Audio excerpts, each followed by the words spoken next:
Ja, met de spoor had ik er meteen van. Wat kleur op,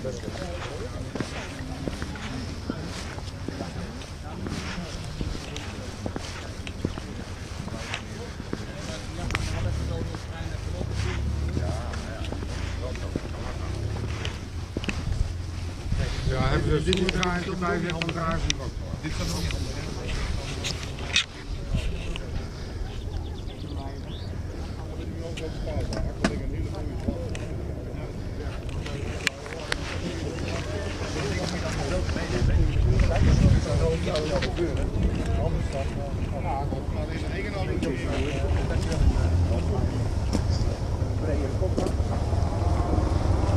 Achterin is een plek.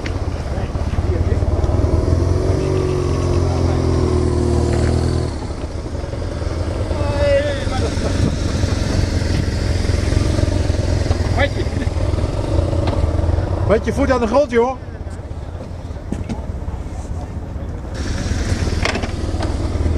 Pak.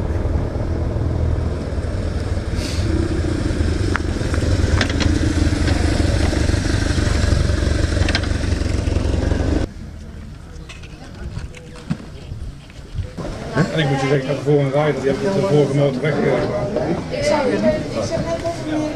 Want ik vind Tom Tom qua bediening en qua snelheid zijn ze veel fijner. Ja, dat is het wezenlijke verschil tussen. Een nadeel van een TomTom vind ik dat je niet van tevoren de route kunt maken. Dus je kunt niet met zo'n map zoals wat ik nog wel eens doe, dat is inderdaad gewoon een route, een paar punten neerzetten. En dan de kleine weggetjes gaan zoeken en dan even de route daar naartoe slepen. Ik heb nou zo'n TomTom kan dat gewoon niet. Ik heb nou een triplogger gekocht, dat is gewoon zo'n gsm-kaartje. Ja. Dan ga je lekker rijden. Je mag naam en dan mag het opbouwen even zo. En dan moeten we herkennen de naam achter de voornaam.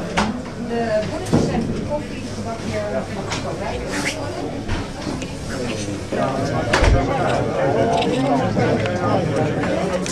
En dan